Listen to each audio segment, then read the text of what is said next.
Beware, beware the wolf with yellow eyes, his pelt of flames, blazing the way he will follow you to hell. Deny him not that spirit of the air, he searches after light for maidens fair. Too late for leafy copse or forest grove, he will discover you in a parallel universe. Church bells chime as he whippoorwills his time, awaits you in his smoking gaze. You're mine, all mine, he says. As lightning strikes across the sky, he gathers for the kill. He stuns you in his shuttered gaze. You've no woodcutter here to save you, as he embraces you. He wears a sparkling cloak of diamanty blue to unfaze you. His lips of luscious hue terrorize like the ultimate show. Blood trickles down your lips, a tasty moor as he drains you. Is he really a werewolf? The bristles on his face, hairs interlacing, creeping around in the London snow, the showground for his act like a circus gone wrong. He enters for the kill, kill, kill. You a teenager in dream time, sweating in your bed. He shows no mercy, even in the street, where junkies hang around in bars or jack up regardless.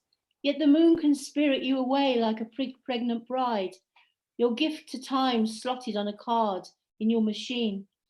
Your latest game, the werewolf rave, a bloodfest, manifests in the old-fashioned way you're persuaded to play. He brings fragments of stars to decorate your bower. I want you, he cries in his black magic charm. His claws curl, ready to hold you close in the aftermath. Then he boasts to his friends, the strange ones of the night, his breath sickly sweet, as you surrender to his crazy attack. No body warmth to authenticate his life, no gender. Wolves appear ready for the banquet, insiders ready for a feast. After all, they are beasts of the night, no surrender. They will suck at your neck until you are sated. You will dance through the night so elated. Farewell, young maid, with your cheeks so pale, in your nightgown frail with your sweet curls hanging a go-go. In your life now it's eternal night, surreptitious dawns and death.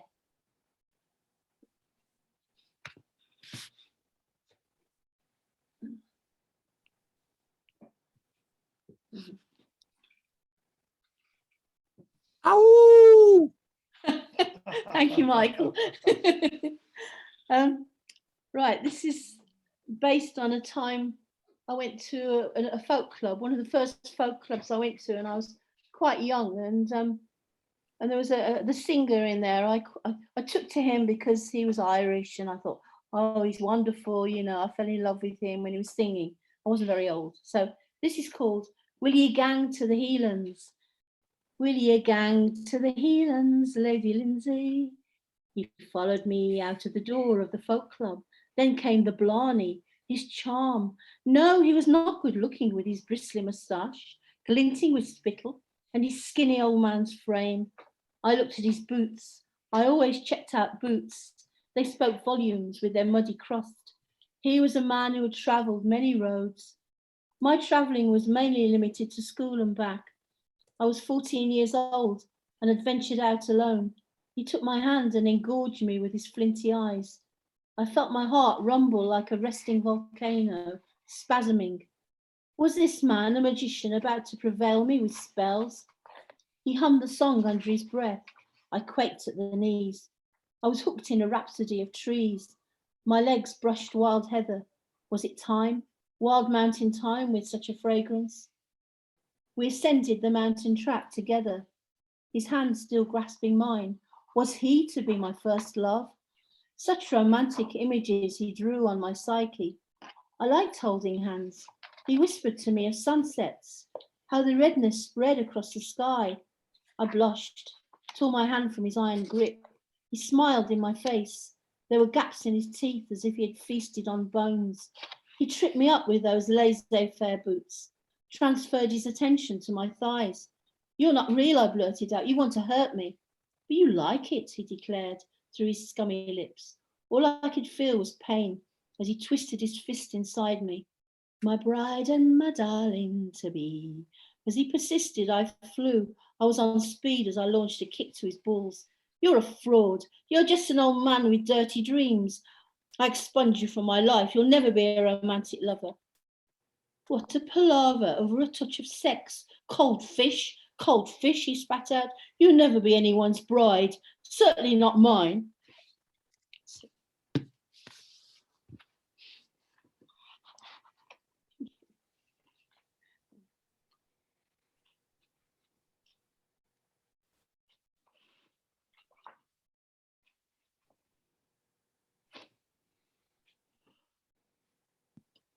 The ultimate experience in memory, Jimi Hendrix.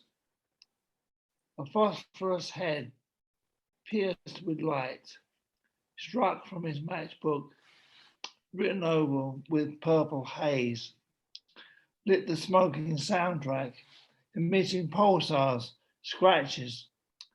The film comes up, a voodooed loop tape. He pours lighter fuel on the Stratocaster. Some dude wants to fix it with manic depression. The hairline crack flames. Jimmy trashes it. Wow, those licks come over the speakers like nothing out of sight. You'll have to wait until tomorrow. Don't jive with me, Jimmy vibrates, earthbound in bed sheets. A girl surfaces, staggering about, shaking talcum. Lines of white lady. A snowbird, he's submerged. His voice, a long-range sidewinder.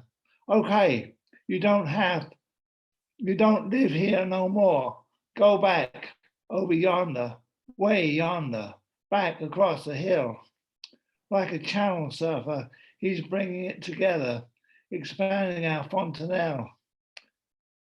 If I don't meet you in this world, his flame voice burns up the amp like a frozen hand, his soul flung away, impacting the pillow at magnum force.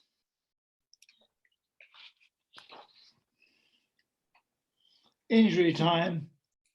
The World Cup quarter-final limps into injury time. 1-1, Mexico beat Italy.